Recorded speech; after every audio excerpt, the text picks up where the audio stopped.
يؤلمني ما يؤلمهم ويحزنني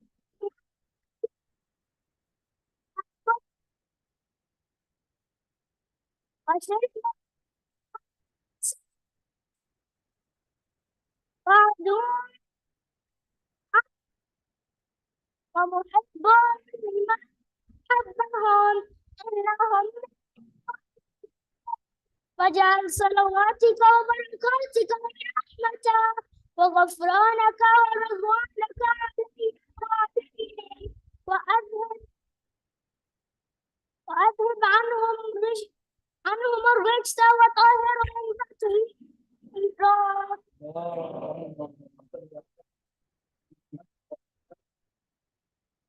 وقال عز وجل ويا سكان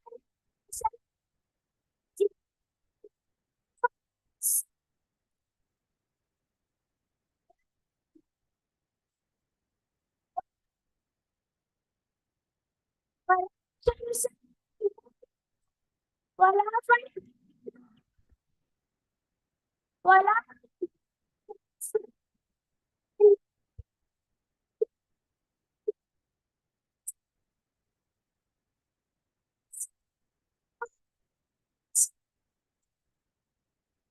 فقال الأمين جبرائيل يا رب الكساء.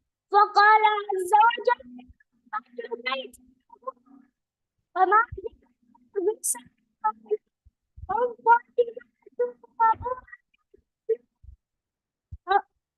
مابوها ومالوها.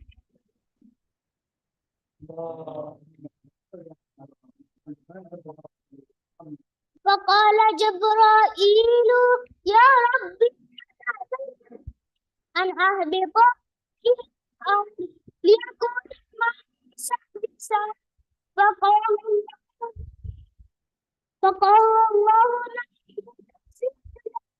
فهبط الأمين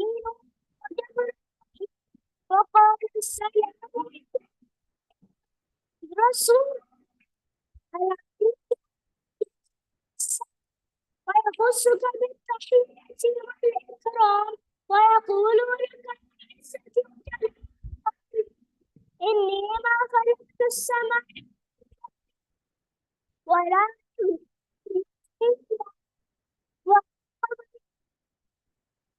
ولا شمس ولا فلك ولا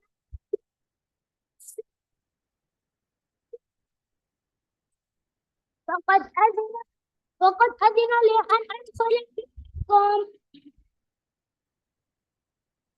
فهل تأذن لي يا رسول الله؟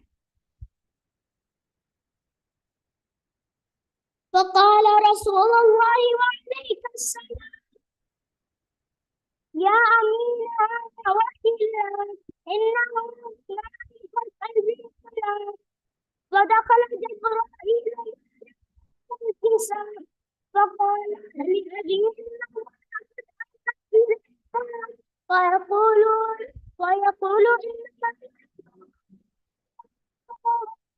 أهل البيت ويقال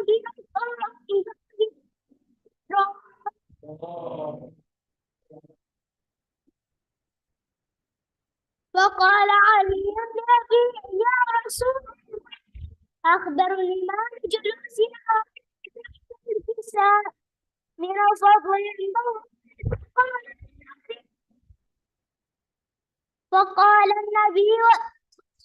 فقال النبي والذي حق به واصطفاني بالرسالة ما ذكر خبر أهل الأرض شيعتنا ومحبينا إلا وردت عليهم الرحمة وحفت بهم الملائكة واستغفرت لهم إن تفرقوا. قال علي إلى الله فزنا وفاز شيعتنا.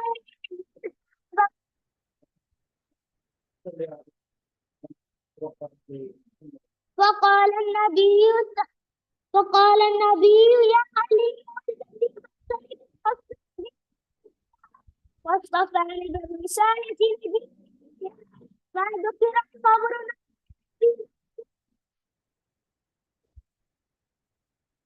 على أهل الأرض وفي شيعتنا ومحبين وفيهم محمود هم هم ولا مغموم إلا اكتشف غم ولا تحسه إلا وقد الله حجة وقال لينشد الله حج وسعدنا وكذلك شيعتنا فازوا وسعدوا في الدنيا والآخرة وردت السنوات.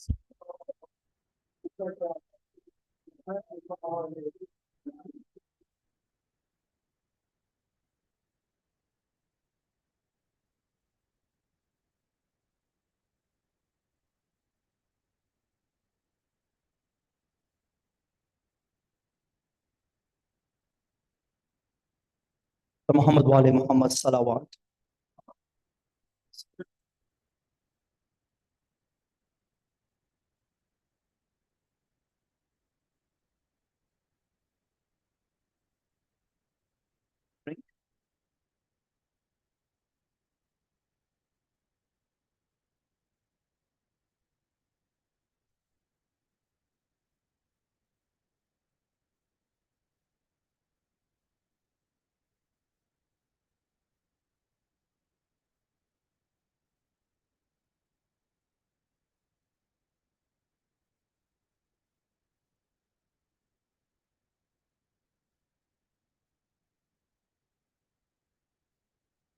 If I may ask all of you guys come closer to the member, we share that. With that, I'd like to invite Sheikh to the member as well. For Muhammad wale Muhammad salawat. Allahumma salli ala Muhammad ali Muhammad.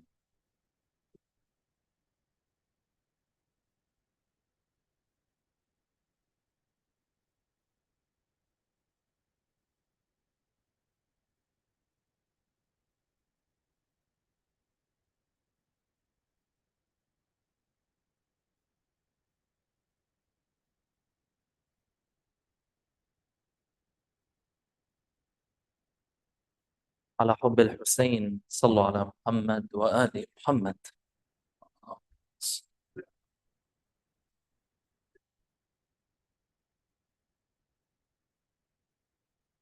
صلى الله عليك يا سيدي ويا مولاي يا رسول الله.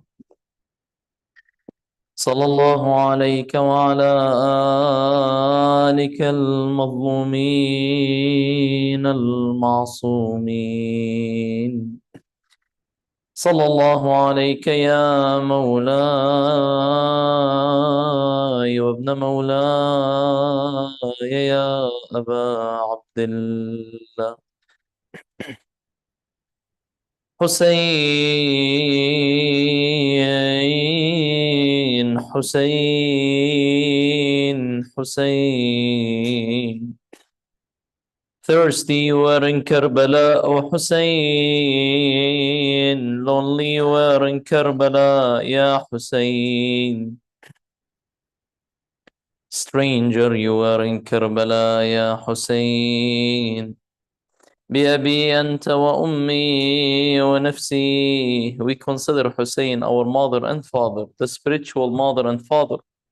Since parents, they fully take care of their children, and we believe after life, the one who will be taking care fully of us, intercede for us in the grave, barzakh, and afterlife is Imam al-Hussein alayhi salam. لعن الله الظالمين لكم ما خاب من تمسك بكم يا ليتنا كنا معكم فنفوز فوزا عظيما. Yes, if my body wasn't present in Karbala to defend and support you, my master, and I couldn't answer your call when you were lonely, seeking support, saying, هل من ناصر ينصرني? هل من معين يعينني? Is there any helper to help me or supporter to support us? But yes, O my master, your call reached us, and my mind and heart and soul answered your call. Inshallah, this energy that we have, it will be avenging you, O Hussein, with the Imam, the master of our time, the Imam al-Mahdi. May Allah hasten his reappearance. The sight of watching the guardians lay on the sands like stars that shine, slowly fading away, the hot wind blowing upon their lifeless bodies, scattered and cut into pieces near the Euphrates. There Zainab mourns her brother and her troubles and cries, O noble son of nobles. There is no one on the face of the planet like Hussein. His father is Imam Ali, his mother is Sayyidah Fatima, his grandfather is the messenger of Allah, his grandmother is the lady of light and heaven, Sayyidah Khadija. His brother is Imam al-Hasan al-Mushtaba. He's the noble son of nobles. Today I wear my mourning robes of black and weep with tears that cannot be held back. Today they set our home ablaze with fire, plundering all within, even my attire.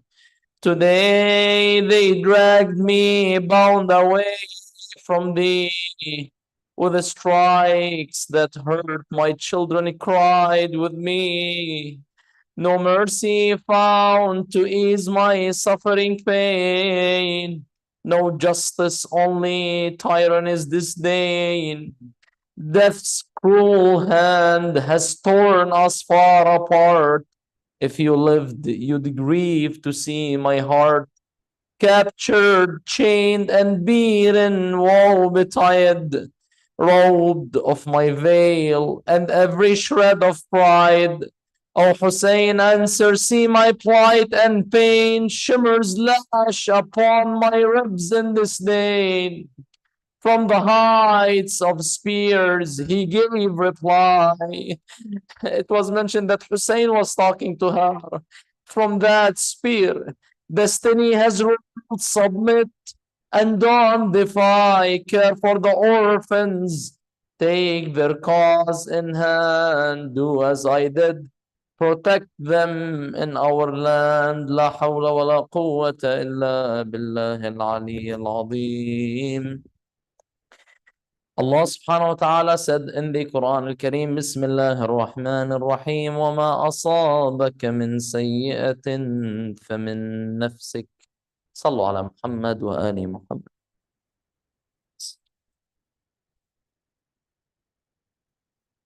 عظم الله أجوركم in the martyrdom of Sayyid al-Shuhada, the Master al-Hussein. And as Imam al-Baqir taught us, that how we console each other in the month of Muharram. We say, عظم الله أجوركم in the martyrdom of Hussein alayhi salam, and may Allah make us among those who will avenge him with Imam al-Mahdi. So there is a direct relationship between what happened in Karbala and Imam al-Mahdi. So I think we are living in the greatest time to actually live like Hussein, be free like Hussein, follow the footsteps, instructions, and values of Hussein, and pave the way for the arrival of Al-Mahdi from the name of Hussein alayhi salam. Now, if I ask you a question, who is the grave that is most visited throughout the year? The grave of Imam al-Hussein alayhi salam. Who is the largest gathering worldwide annually? People gather in Karbala in the 40th of Imam al-Hussein in the Arba'in. So Imam al-Hussein alayhi salam now, I think he's the most famous figure in the world. Like the one who's known by the majority of mankind is Imam al-Hussein. And that's why we have this narration that when Imam al-Mahdi appeared near the Kaaba, he will stand his back will be facing the Kaaba, he's facing his companions, the 313, and he will say to the world, since the media will be the, "O people of the world, my grandfather Hussein was massacred and killed thirsty." That meaning, Imam al-Mahdi is trying to send us a message that for him to appear, we must spread the, if I can call it, the objectives of Hussein alayhi salam around the world. In a way, people has to know why Hussein rose, what Imam al-Hussein was trying to do, and his sacrifices was for what? Like, let me ask you a question now.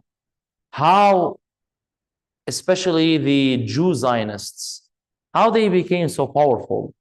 The answer is they used the Holocaust story, and we know that there is some exaggerations to it, but they were able to attract the empathy, emotions of entire world, and that's how they gained a lot of resources to be how they be.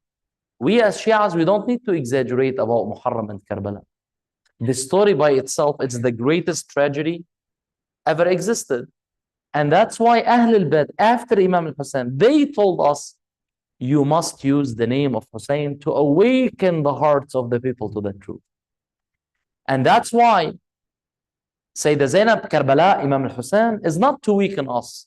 These tears are not the tears of weakness, are not the tears of, in a way, pathetic. Oh, people, please come to us. We're begging people to, in a way or another, treat us with kindness and mercy.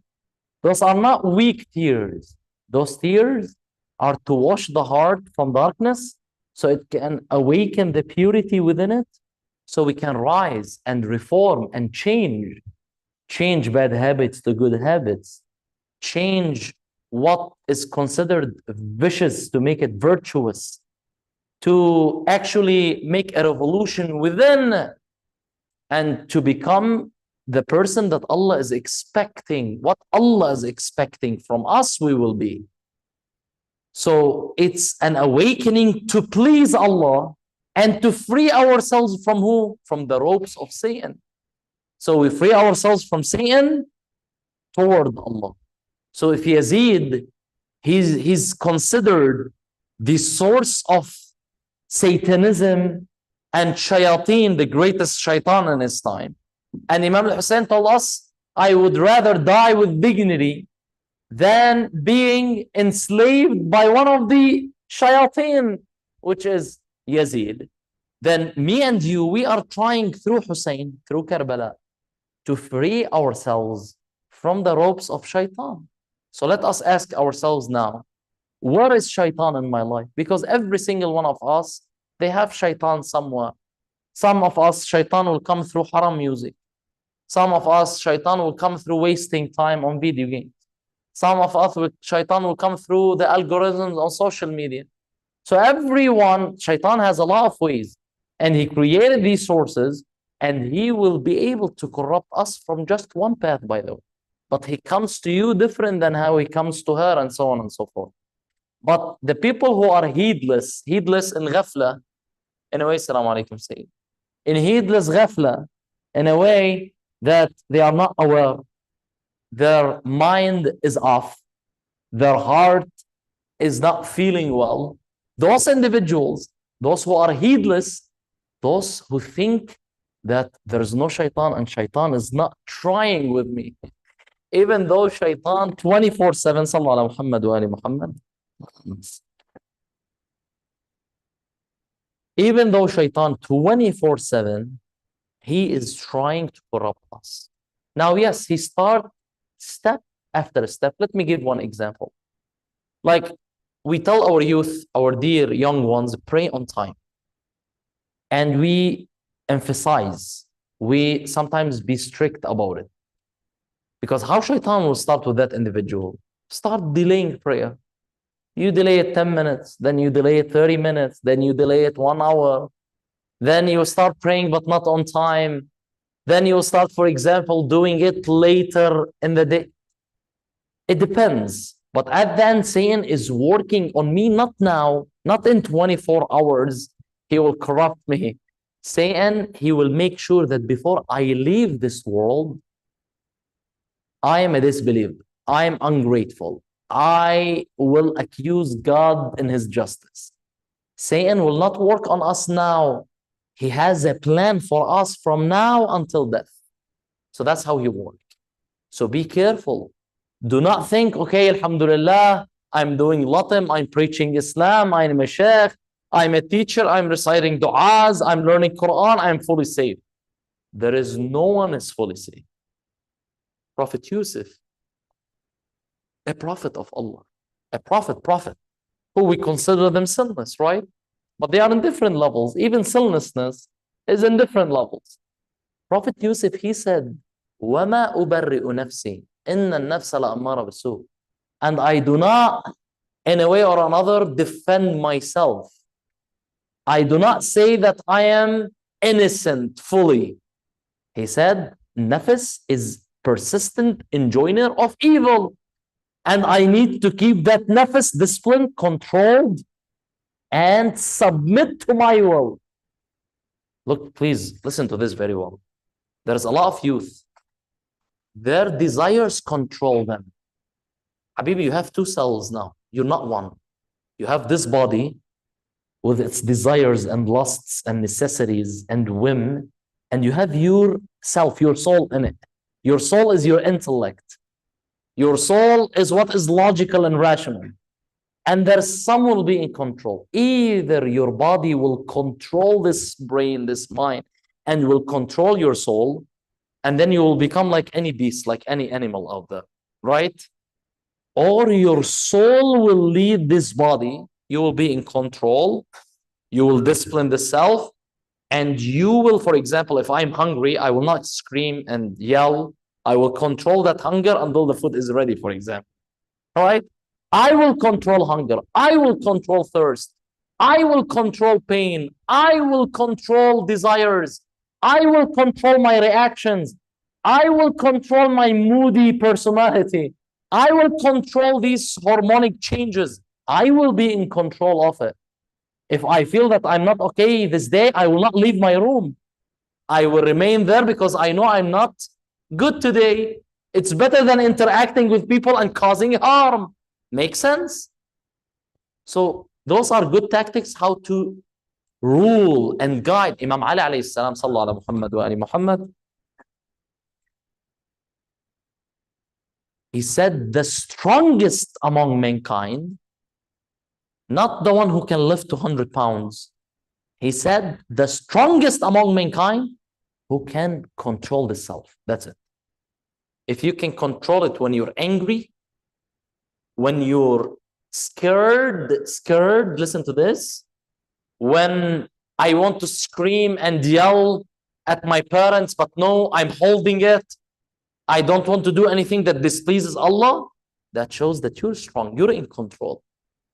But I can't be following what cartoon and movies are telling me.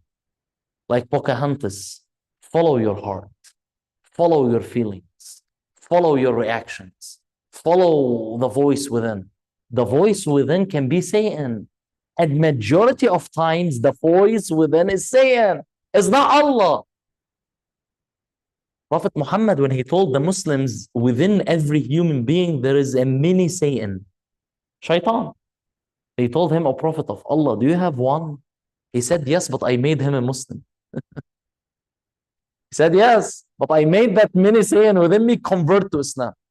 What he meant by it, he disciplined himself to a level that he developed habits that he will always be in control. And the voice within is good now. It's not bad at all. But that, it requires 40 years of self-discipline. Are you ready for that journey? Are you ready for 40 years of self-discipline? So you feel that you're fully good now within? So that's why Islam is there. Islam always said, وَيُزَكِّيهِمْ. What is yuzakkihim? In Surah Al-Jum'ah, today is Friday. In Surah Al-Jum'ah, we have that Allah sent His Messenger Muhammad, لِيُزَكِّيهِمْ. What is tazkiyah? Tazkiyah is to purify you, to make you fully good. fully pure, fully purified. You will become a saint. Are you ready for that trip? From Satan to a saint, right? And that's how you free yourself fully from the ropes of Satan. And it's not an easy journey. And we are all still tested, as we said yesterday. But now I want to differentiate between two famous terms in Islam. We have the term bala, and we said that bala yesterday is what? Hardships, sufferings, trials, tribulations. And we have something called musibah. And also musibah is translated in English to suffering, right? So we have bala now, and we have musibah. Musibah is like distress, suffering. Bala, hardship. What is the difference between those two terms? Please listen to me. Sallu ala Muhammad wa ali Muhammad.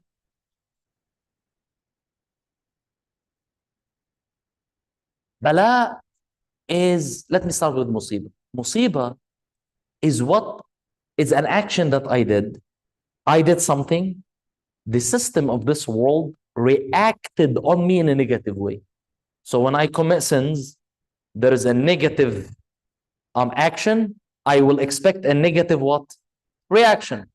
Negative cause will cause negative what? Effect. That's normal. And that's when Allah said in the Quran, when I see a sin, when I see a Muslim, a human committing sins, I will leave him to himself. Meaning, I will leave this life to discipline him. Because Allah created the world in a way that anyone who go against the will of Allah, this life will torture him. Make sense? And when you go in the way of Allah subhanahu wa ta'ala, this life will be a servant for him.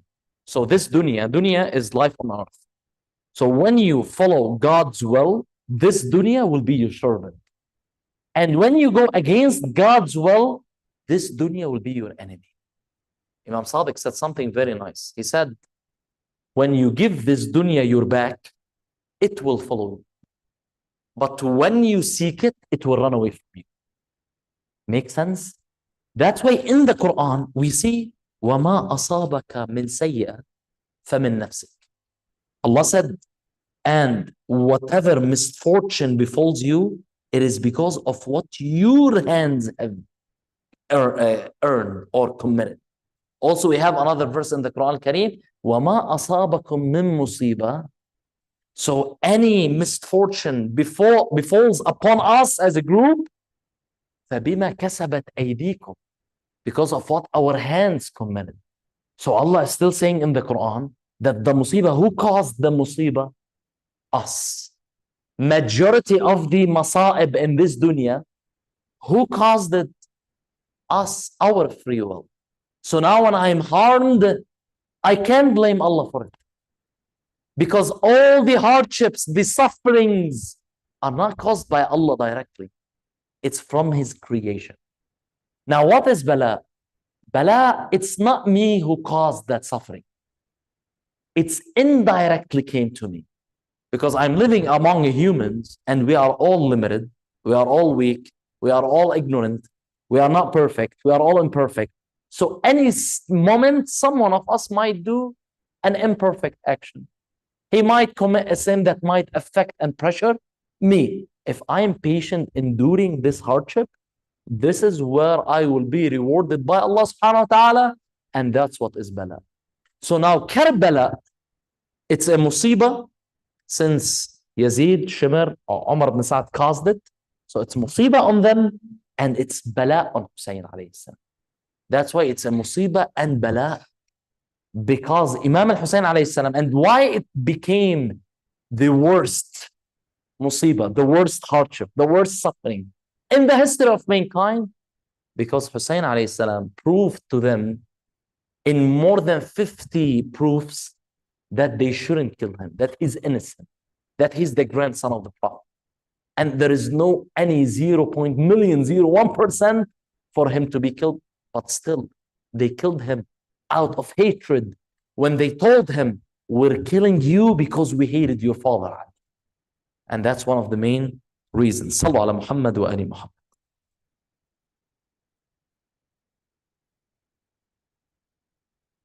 So Allah in multiple verses in the Quran, when he spoke about the punishments that he sent to the previous nations. If you remember, we have the people of Hud, the people of Salih, people of Lut, people of Nuh. They all received punishments from the sky. Allah always in the Quran, he said, فَكُلًّا أَخَذْنَا بِذَنْبِهِ. So he said, so each we seized. Why? For their sins. It's them who caused that punishment to come to them. It's not us that we wanted to punish them. That will take me to this point, which is very important. I want to ask you a question and be in a way honest with yourselves. We believe in Islam that we create our heaven with our own actions and intentions, and we create our own hell. Allah will never put anyone in hell and anyone in heaven. It's after you die, either your actions, your words, your intentions, your feelings, your goodness with them will guide you straight to paradise, or your actions, God forbid, it will take you to or force you to hellfire. Now, okay, where is Allah? Allah will intercede with mercy to protect and help us. That's the role of Allah after life. Allah will intercede. That's why he said, I will make your angels forget your sins. I will let the earth be silent to not witness against him. He will order our limbs, do not witness against him on Judgment Day. Allah will interfere to intercede with mercy so we can be saved and protected from the hellfire. That's why Allah is the all what? Merciful. So when it comes to that, I shouldn't blame Allah for anything. Allah is not a source of hardships and suffering. Why you are taking this image about Allah subhanahu wa ta'ala? Allah is the source of goodness and calmness and mercy and protection. It's us who are causing all of that to come to us. It's not Allah. Allah said one of the best verses in the Quran, وَلَوْلَا دَفْعُ اللَّهِ النَّاسَ بَعْضُهُمْ بِبَعْضٍ لَهُدِّمَتْ صَوَامِعَ, etc. He said if Allah does not push people away from each other and he forces sometimes peace to be among them, then everything will be ruined and corrupted and destroyed out there. Allah, he is the one who's still holding this planet for example, World War III to not happen. Do you understand if humans, they threw all the atomic bombs on each other, what will happen to this planet? They said it will be fully wiped from existence of human beings, even though I think in Britain they have the doomed day clock, the day of judgment clock, that when it comes near the 12, that means World War III will happen with, and so on and so forth. God is keeping people away from each other. God is creating a means to convince people not to destroy each other. And subhanAllah, alhamdulillah, we have the belief in Al-Mahdi, where we believe it's impossible for Judgment Day to occur or human beings to be wiped out, except Allah sending that Imam. When Prophet Muhammad said, even one day is remaining from the life of this planet, Allah will prolong that day so he can send his grandson. His name is like my name, his title is like my title, his nur from my nur, and he will fill earth with justice and equity after it was filled with injustice and tyranny. And that's our beliefs. I had a student once, he said why he was afraid when I was speaking about Al-Mahdi, which is weird. I was speaking about the arrival of Al-Mahdi, he became scared. And now he's scared for the Mahdi to arrive. I told him, you have to be more scared if Imam Mahdi did not arrive, because World War III might occur if Imam Mahdi did not arrive. He will prevent it. He will stop it. Otherwise, we have a narration from Imam Sadiq that actually it might make us be scared when he said to his companions, you and your progeny, you don't like to be among the remaining 1/3. What is the remaining 1/3? Meaning that 2/3 of the human beings will be wiped completely from this planet before the arrival of Al-Mahdi. We hope this hadith is weak and not authentic, and actually Imam Al-Mahdi can arrive to prevent that. Now, last point, why Allah tests human beings? Why we face hardships, sufferings, trials, and tribulations? We have 3 points and we conclude, inshallah. We believe that every action performed by any person, whether good or bad, impact our soul, right? Remember, every action impacts 6 dimensions of you. It affects your body, your soul. It affects you as a person and you as a society. Like when you do something, it's not just you who's getting affected. You, your parents, your relatives, your community, even your tradition, your background. Like sometimes unfortunately, we have some bad reputation as Lebanese. Sometimes they say Lebanese people are like this because your action also affect your country and your background and your tradition and your culture. Not just you as an identity as Islam also. Our actions affect the image of Islam. Why we will always hear that, oh, we went to this place, we saw Islam, but we didn't see Muslims. What you're trying to say?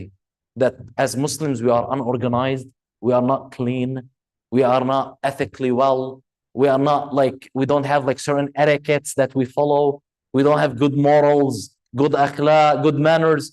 Why we always have this reputation as Muslims, unfortunately?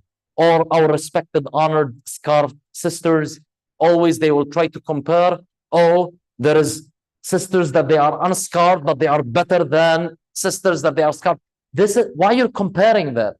First, we have 3 levels of hijab. We have hijab for the soul, for the akhlaq, ethics, morals. That's a hijab also. The way you walk, the way you talk, the way you interact with people, the way you deal with your parents and the people around you. We have hijab for the body, modestly, you wear modestly, and so on. We have hijab for the head. Those are 3 levels of hijab. So yes, every sister, she has like percentage of hijab. Sayyidah Zahra 100% scarf. Now sisters are striving toward that. So some of them, they might succeed in the head scarf and body scarf. They are working on the spiritual, ethical scarf. It's illogical to compare that. So we say, alhamdulillah, we're striving toward perfection, and inshallah, we will try to be in our best form and shape. But we shouldn't be comparing people to each other like that. Imam Ali alayhi salam said, if you try to look at your mistakes and faults, your mistakes and your faults will distract you from looking at other people's mistakes and faults. In a way that if you just turn your eyes and you look within, you don't have time to look at anyone anymore, because there's a lot to be fixed with. That's how we are taught by Amir al-Mu'mineen, the commander of the faithful, Ali alayhi salam. Now, why Allah testing human beings? When we do these actions and impact body, soul, you, we, and you in this life, and you in the afterlife. Make sense? Those are the 6 dimensions. Now, unfortunately, we start developing some pleasures of this world. So let me give you an example. You wake up every morning, you have certain routine that you follow. You're not doing anything bad. You're doing everything permissible and good. But also you develop attachments. So I'm used to drink coffee at this time. I'm used to go in this car. I'm used to go this place at this time. Coming back, I need everything to be habitual. So I develop habits. I become attached. What will help me to detach? The hardships coming in the middle. When I get something unexpected and I have to face a challenge, a trial, a tribulation that ruin this normal routine in a way that it will always help me, guide me, discipline me to detach myself from this world. So based on this, when Allah send hardships or suffering to any one of us, He loves us or He hates us? He loves us. He's trying to help us detach. Like imagine, God forbid, okay, I'm used to life now. Imagine now going back home, God forbid, 1,000,000 times, seeing that the house got burned. Imagine, your clothes, everything saved there, everything you're expecting to find there, it's not there anymore. That incident won't make you actually be detached from anything. Imam Ali said something very nice. He said, the more you're attached, the more you're torturing yourself at the moment of death. He actually said that. So the more you're attaching, being obsessed with things in this world, the more you're torturing yourself when you leave this world. That's why hardships will remove the negative love to this world. Inshallah, tomorrow, if Allah kept us alive, I will be speaking about the negative love to this dunya and the positive love to this dunya. But hardships, bala, suffering will remove the negative love for this dunya. We'll remove it fully. So if Allah loves someone, if Allah cared about us, anytime He sees us negatively attached to this world, He must send something to detach us from. He must send something. And I think many of the older generation, they can actually agree to what I'm saying, because you all faced probably a lot in your lives. Now, second benefit is that it perfects the body physically. Imam Ali has a nice statement. Please listen to this. He said, indeed, the wild tree has the strongest wood. So the wild tree has stronger wood. And he said, while the green and fertile plants have the thinnest skin. So any wave comes, the strong tree, this tree that has the strongest wood, none of any, like in a way, thunderstorm or for example, a tornado will be able to break that tree because it's very strong. But when we are talking about the fertile plants, it's easy to what? To break them away. That's the difference between a youth teenager that he prepared himself for hardships and sufferings versus someone who's living in denial. And if you remember, I said that when I wake up, I'm expecting the worst. And I'm living my life normally. I will be thanking Allah subhanahu wa ta'ala for all the blessings that I have. But if I'm waking up expecting paradise to be on earth, then any hardship will cause depression and anxiety and stress. And some of us will be broken, unfortunately, easily. And third, perfection for the soul. Prophet Muhammad sallallahu alayhi wa alihi, imagine what a nice hadith. He said, Allah nourishes His believing servant with the trials just as a mother nourishes her child with milk. Allah subhanahu wa ta'ala, if He wants to build you, baby steps, small pressure, bigger pressure, harder pressure. As a believer, you must reach the age of Al-Qasim 13 and you're ready for Karbala. That's what Karbala will teach us. When you're at that age, when you become mukallaf in Islam, which you're considered a man, you're not a child anymore. At the age of 14.7 as a male, you're a man. And your sisters at the age of 9, you're a responsible female. In the eye of Allah subhanahu wa ta'ala. Not like United States, you will reach the full mature age at the age of 25. So you'll be playing with dolls until the age of 25. That doesn't make any sense. That's what the West is trying to build. Babies until the age of 30 and 40. Islam wants to build men and strong women at the age of what?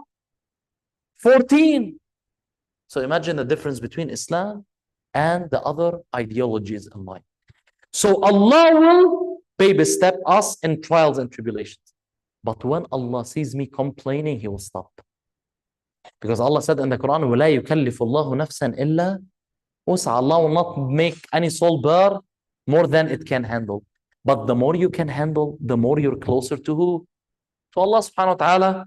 And we said that yesterday. Prophet Muhammad said, no servant is honored by Allah except that trials are increased upon him or her. So the more you're honored in the eye of Allah, the more Allah will send trials. Imam Sadiq said the believer is like the balance scale. The more his faith increases, the more his trials what? Increases. All from Ahlebaith alayhim salam. So that's why, to conclude, the fruit and the benefit of tribulations, one, spiritual growth for a believer. And tomorrow we complete this research, inshallah, about the philosophy of trials. Prophet Muhammad said, he said, Allah takes care of His servant, of His believing servant, with various types of tribulations, just as the people of the household take care of their master with food. So Allah look at your life. If He can't test you with money or anything, sometimes He will test us with grief. Subhanallah. I remember this story between Prophet Musa and one of his followers. Prophet Musa told him, do not do that, otherwise Allah will remove His blessings from you. So that person continued doing what he did. And normally he's getting more wealth, more this, more that. He came to Prophet Musa questioning him. He told him, oh, I still did what you warned me to not do and still got blessings. Then Allah revealed to Prophet Musa, tell him that I removed the beautiful essence of worship from his heart. So now when he stands in prayer, he doesn't feel connected like he used to be. When he talked to me, he doesn't feel the essence of beauty of worshiping Allah subhanahu wa ta'ala like he used to be. It's not about the trials might be sometimes, okay, Allah will remove money, remove wealth, remove lives, remove fruits. It's not like that. Sometimes trials can be spiritual. And that's why we have to be careful and cautious. SubhanAllah. Second, suppression of arrogance. Trials break ego. Trials break arrogance. Trials break pride. Trials humbles us down. Look at this nice hadith from the Prophet. He said, if it were not for these three things, nothing will lower the head of the son of Adam. Nothing will lower his head down. He said, illnesses, death, and poverty. Those three breaks the ego of the human being, humbles them down. So again, attachments. I am unstoppable. I am indestructible. Like some 15, 16 years old nowadays, they think, okay, our parents can't hit us. Teachers can't hit us. No one can come to us physically. We can do whatever we want. We are still minors under the age of 17. We can call the police anytime. Wallah, which police? Who will save you from the police of the hellfire? Right? When you are 14 years old, you are mukallaf, you are responsible in the eye of Allah subhanahu wa ta'ala. If your parents are being strict on you, that's for your betterment. That because they are trying to protect you from the hell fire, they are trying to protect you from Satan. They are trying to protect you from evil. But no, if I'm going to have a counseling with my sixth grade friends, and they will tell me this is right and this is wrong, and they don't have experience, they don't have, like, they didn't even live the life to actually know what's going on in this existence. They just probably watched some models or actors on YouTube giving us some experience from life, from their life. I don't understand how these singers or actors, what they know about life, what their experience about life. I don't understand. Like, what did they face? Like myself, Al-Qasim is more knowledgeable than all the actors and all the singers and all the models out there. Al-Qasim, who said death with Hussein is sweeter than honey. Then if I'm seeking guidance from these, what you can call them? These, Allah called them, He said, these are physically, they are there, but they are like air within. So they are empty, nothing. Just they are talking, throwing words, content here and there. But I don't understand why they influence us, why they inspire us. What is their energy to actually affect us? Yes, ignorant can affect the ignorant. But as believers, we shouldn't be affected except by what? By believers that they are more knowledgeable than us, more experienced than us. Like nowadays, sorry, I'm taking much time. But for example, we have some teenagers nowadays. Oh no, you have to have 5, 6 exes before you reach the age of 18 so you can have experience about love and romance and marriage. Really? Now, when I look at my mother, she have more experience in love and romance. She's a successful mother. She's a successful wife, successful mother. Then I should seek guidance from her. Like we tell the girls, for example, why your father has to get to know the male that's coming to propose or to come to talk to you or get your number or trying to seek your heart and emotions. Why your father has to know about him? Because men knows men easy. As a man, I'm able to look at a man and know how he's thinking and his intentions and his knowledge and his experience. And your father probably, they have definitely, obviously, 100%, he has more experience than that teenager.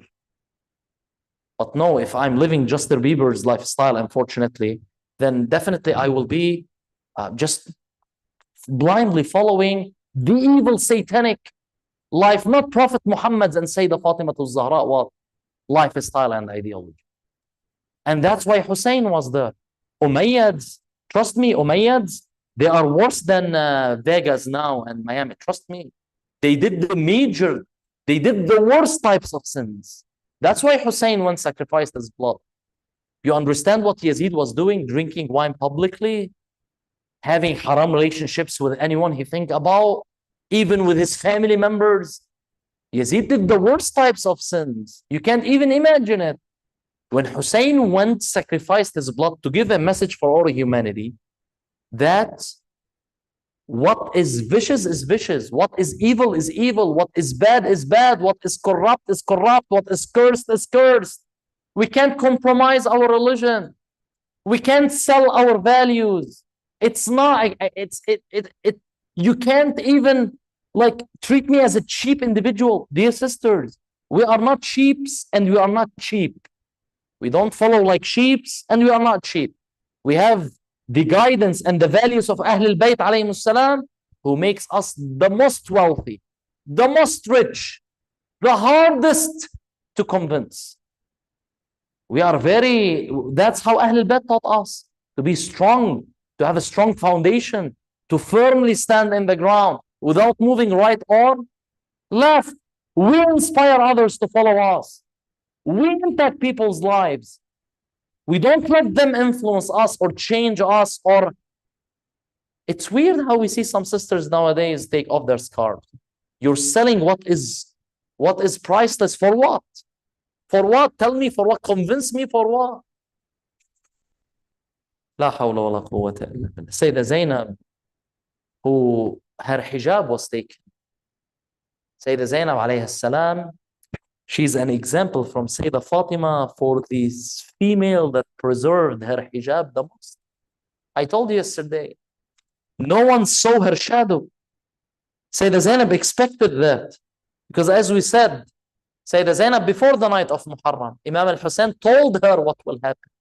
He prepared her. He wiped on her heart. And he said, oh Allah, give her patience. Oh Allah, make her heart be tied with patience. And he told her from the beginning until the end. And she expected, especially when the accursed Umar ibn Sa'ad shouted, burn the tents of the oppressors. Imagine. Like the house of Fatima was burned. Now Umar ibn Sa'ad, the grandchildren of these evil tyrants, is asking to burn the tents of the oppressors. The enemies rushed into the camp, causing women and children to flee into the desert. As the enemies attacked, they looted the daughter of the Messenger of Allah.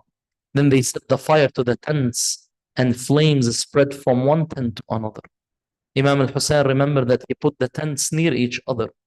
The narrators say that Lady Zainab approached the tent of Imam Zain al-Abidin before the fire reached it and said, "O son of my brother, O my nephew, they have burned our tents. What should we do?" He replied, "And Zainab, you must flee." I said, "My master, O Zain al-Abidin, where can these women and children flee to with the trench behind the camp and the enemies in front of them?" The sister of Hussein wandered from one tent to another, crying, "Where do we go? Where do we run? Arab dignity has never been so shamed." Every tent caused fire and they were driven by blast. Hamid ibn Muslim narrates, we reached Ali ibn Hussein Zain al-Abidin laying on his bed. Severely ill, Shimr was with a group of men who said, "Shall we not kill this small sick one?"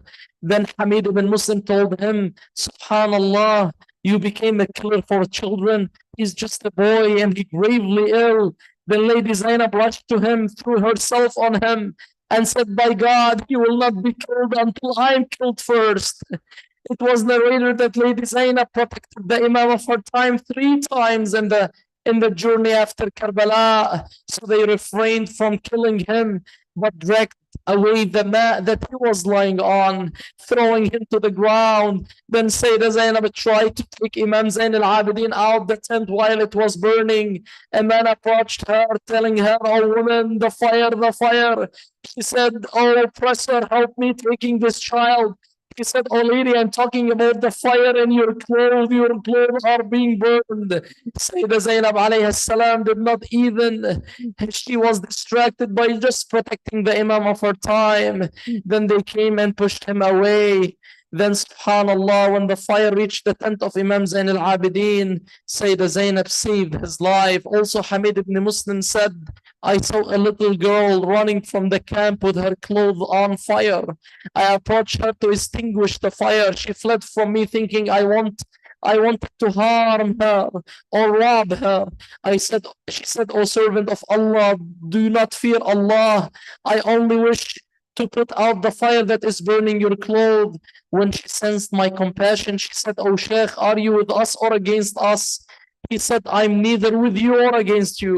She told him, "O Sheikh, have you read the Quran?" Then Hamid told her, "Yes, my lady." Then she said, "Have you read this verse? And do not oppress the orphans in the Quran. وَأَمَّا الْيَتِيمَ فَلَا تَقْهَرْ." Then he said, "Yes." She told him, "Oh Sheikh, I am the orphan of Hussein." She was Sukaina. "And I am grieving for my father. I am an orphan. It is my right that you do not oppress me." I said, "Tell me, what do you need?" She told him, "Do you know the journey to the city Najaf?" He told her, "My lady, Najaf is far away from here. Why you want Najaf?" She told him, "My aunt Zainab told me that the grave of my grandfather is there, the commander of the faithful Ali, and no distressed person or seeker of a need has ever gone there without Allah relieving their distress or granting their needs." Also, the children, they were thinking about Ali alayhi salam in Karbala. Then he told her, "Okay, I can take you there. Najaf is very far. Tell me, do you have any other need?" She told him, "Guide me to my father Hussein." Hamid, he was watching the battle. He saw where is this father Hussein alayhi salam was killed. But I tell you, oh fathers, the little girl, the daughters, when they want to see their fathers, they look at their faces, but the head of Hussein wasn't on his body. Can say that she can know him from his clothes, but also the clothes of Hussein were taken. Sayyidah Zainab alayhi salam, Hamid took the lady Sukaina to her father. She threw herself on him, saying, "Oh, my father, I have been orphaned so young. I never knew a father's love so strong. A father is a shelter, a home, protecting his daughters wherever they roam." Lady Zainab missed her, and she started searching for all the women, all the children in Karbala. Then she found her clinging to her father's body and brought her back to the camp. Salamullahi alayki ya Zainab. Lady Zainab was looking after everyone on the afternoon of Ashura. Imagine the scene with me. Lady Zainab is guarding these terrified women, these frightened children in the darkness of the night. The tents are burned. I do not know if there is any tent left for them to shelter under.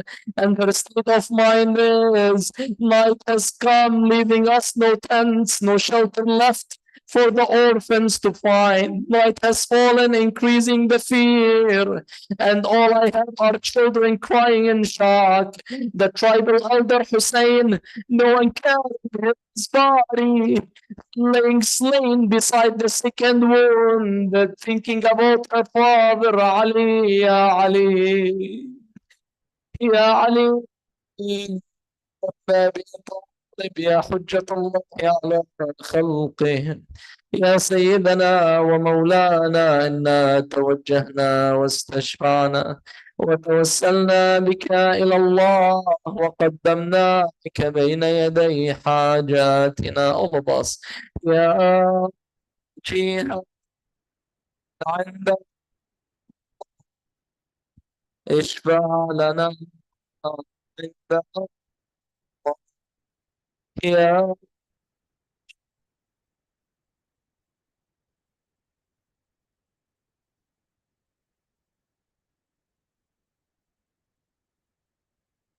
على محمد وآل محمد.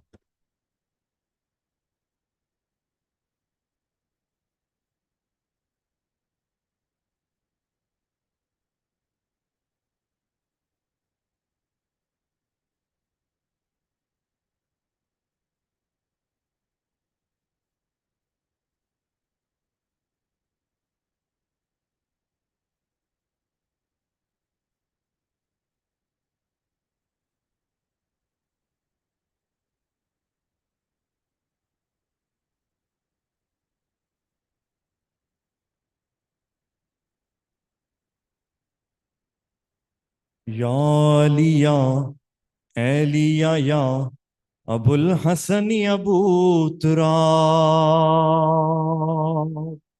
Abul Hasan Abu Turab. भाई मेरा कत्ल हुआ आइए बाबा शिता, अबुल हसन अबू तुराब। या अली या एलिया या अबुल हसन अबू तुराब, हसन अबू तुराब। या अली या एलिया या अबुल हसन अबू तुराब, बुल हसन अबू तुराब। या अली या एलिया या बुल हसन बूत। लो फैल गया शाम गरीबा का अंधेरा, असबाब लुटा जल गया सादात का खैमा। बेगौर कफन रन में है शबीर का लाशा, सब मारे गए दश्त में ज़ैनब हुई तन्हा। असगर बेशीर को रोने लगी उम्मे रबाल, हसन अबूतर। या अली या एलिया या बुल हसनी अबूतराल, हसनी अबूत। या अली या एलिया या बूतराल। कट कट के गिरे खाक पे अब्बास के बाजू, रुकते ही न थे शाह की तब आंख से आंसू। मैं खैमे में रोती थी वो रोते थे लबेदू, मातम ही था मातम ही था मातम ही था हर सू। कहते थे शब्बीर के या लैतनी कुंतो तुराल, हसनी अबूत। या अली या एलिया या बुल हसनी अबूतराल, हसनी अबूतरा। या अली या हसनी अबूतराल। हाय वो बहन जिसके हों 18 बरादर, हाय वो बहन जिसके हों 18 बरादर, और बाप भी जिस बेटी का हो पाता है खैबर। नरगे में लईनों के वो मजलूम खुले सर, कैसे न करे नौहा वो फिर खाक उड़ा कर। नौहा कुना खुल्द में है रूह रिसालत मुआल, हसनिया तेरा। या अली या एलिया या बुल हसनी अबूतरा। या अली या एलिया या पुतरा बुल हस। असगर को लगा तीर में रोती रही बाबा, शह पे चली शमशीर में रोती रही बाबा। मारे गए शब्बीर में रोती रही बाबा, हंसते रहे बेपीर में रोती रही बाबा। देखिए परदेश में कैसी हुई हालत खराल, बूतरा। या अलिया एलिया या बुल हसनिया बूतराल, हसनिया।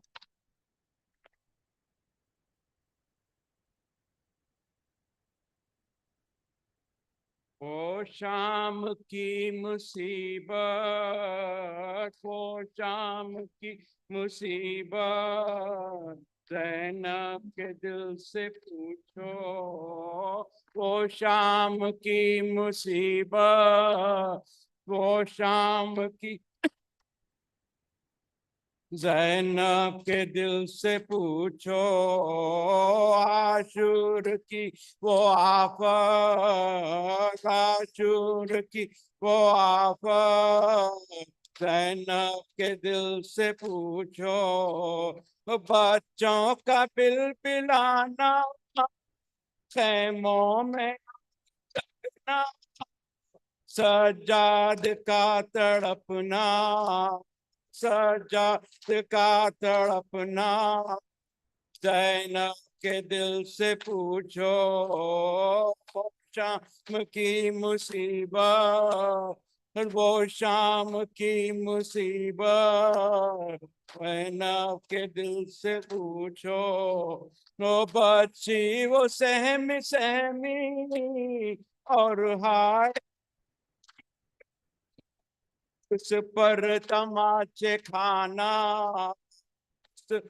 तमाचे खाना ज़ैनब के दिल से पूछो वो शाम की मुसीबत शाम की मुसीबत ज़ैनब के दिल से पूछो ओ भाई की लाश पर वो अम्मा की आंखों जारी बाबा का जब में आना पापा का जब में आना ज़ैनब के दिल से पूछो वो शाम की मुसीबत वो शाम की मुसीबत ज़ैनब के दिल से पूछो ओ मुश्किल कुशा की बेटी रस्सी में बांध जा वो नील बाजुओं के वो नील बाजुओं के ज़ैनब के दिल से पूछो ओ वो शाम की मुसीबत ज़ैनब के दिल से पूछो ओ वो शामियों का मजमा बाजार में वो जाना चादर कची न जाना चादर कची न जाना ज़ैनब के दिल से पूछो वो शाम की मुसीबत वो शाम की मुसीबत ज़ैनब के दिल से पूछो पाँव में जिसके छाले वो तौख को संभाले बीमार की मुसीबत बीमार की मुसीबत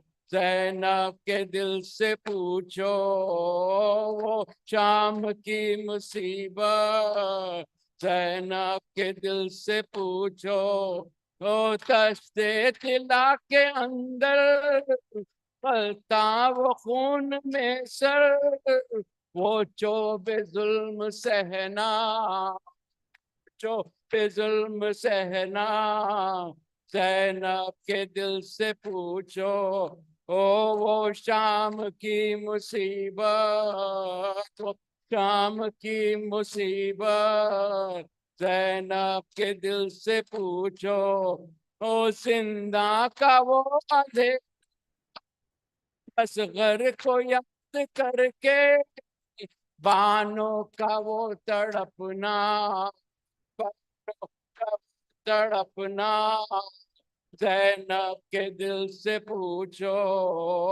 वो शाम की मुसीबत वो शाम की मुसीबत ज़ैनब के दिल से पूछो ओ बेवार सिखा वो सर के गिर्द माता बच्ची की वो शहादत बच्ची की वो शहादत ज़ैनब के दिल से पूछो वो शाम की मुसीबत वो शाम की मुसीबत ज़ैनब के दिल से पूछो ओ कुर्बान हो सबिहा बीबी के सब्र पर तू कुर्बान हो सबिहा बीबी के सब्र पर तू इस्लाम की हिफाजत इस्लाम की हिफाजत ज़ैनब के दिल से पूछो वो शाम की मुसीबत वो शाम की मुसीबत ज़ैनब के दिल से पूछो या हुसैन या हुसैन हुसैन या हुसैन हुसैन أعوذ بالله من الشيطان الرجيم بسم الله الرحمن الرحيم